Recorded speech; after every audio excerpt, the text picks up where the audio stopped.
anything like me, you'll store your seeds in a certain place. You can see from the clips as I'm talking that I had mine in a box that was completely piled up full of seeds, and if I wanted to find a packet of seeds, I'd literally have to go through the whole pile. It was really disorganised, and that took an awful lot of time.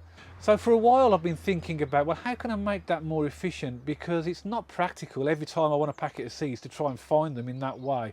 And I've purchased something that is really useful for organising your seeds, and now if I want to find a packet of seeds, I can just lay my hands on them. I'm not just going to show you the container that I'm going to store the seeds in, I'm also going to share with you how that works with my sowing and planting calendar and makes it much more efficient for me finding seeds and be able to sow them. I'm also going to give you the opportunity through the video to have a copy, and I'll provide details of that as we go through.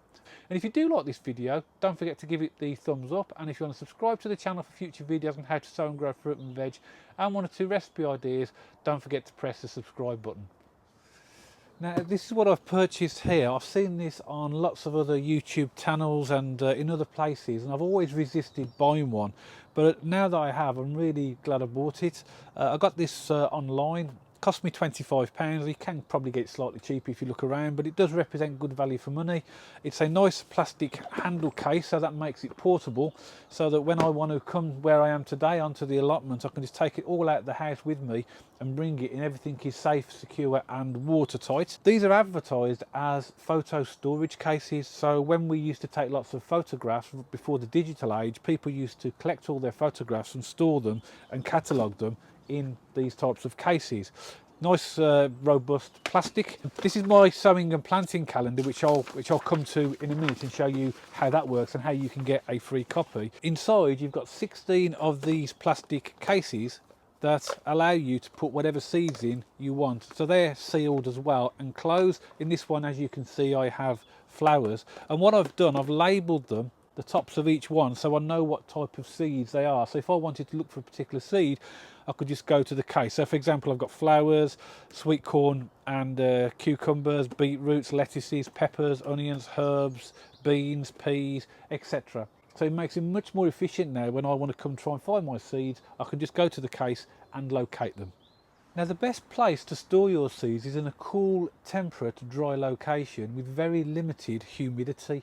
And the good thing about this storage case, it almost gives you a double protection, because firstly, each of the seeds are already inside a case, so that's one level of protection. And then when you close the lid, you get a second level of protection. So that provides a good level of protection for your seeds. And then when you take these home, because it effectively becomes a carrier case, you can take that home and store it somewhere that is in a tidy place. Could be on top of a wardrobe or under a bed, and it gives you that temperature that is going to keep the seeds in good condition. One thing I think is worth mentioning with this storage case is, because it's clear plastic, if you were to store this where it's in contact with direct sunlight, then you're going to get quite a high temperature inside the case, and that's not going to be good for your seeds. So therefore, make sure when you do decide to store it, you put it in a location where it's not going to be affected by high temperatures. Now, that storage case is absolutely brilliant, and it will allow me to find whatever seeds I want really quickly. But as I mentioned at the beginning of the video, in order to make the process of sowing seeds really efficient, I've also printed off a copy of my sowing and planting calendar, which I'll put inside the case. So every time I want to see what I need to sow and when, I can go to my seed planting calendar, and you'll notice it'll have the varieties on the left hand side and then the dates across the top, and I can see what seeds I need to sow and when. This is an electronic version that I produced on Microsoft Excel, and if you want a free copy of this sowing and planting calendar for yourselves, all you need to do is drop me an email and I'll send you a free editable copy for yourselves.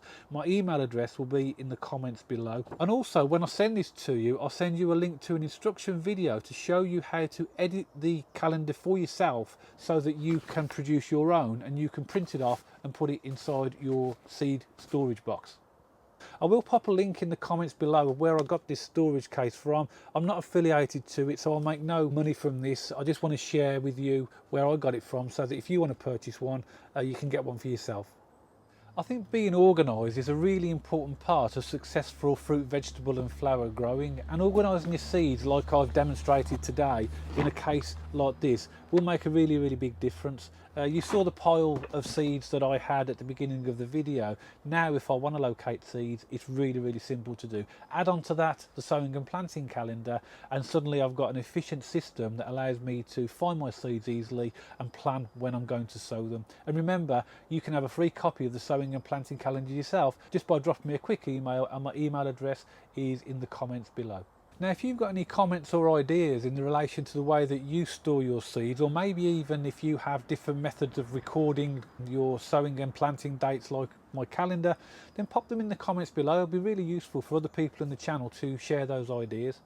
I do hope you liked the video, and if you did, don't forget to give it the thumbs up. And if you want to subscribe to the channel for future videos on how to sow and grow fruit and veg and 1 or 2 recipe ideas, don't forget to press the subscribe button. And I'll see you all on the next video.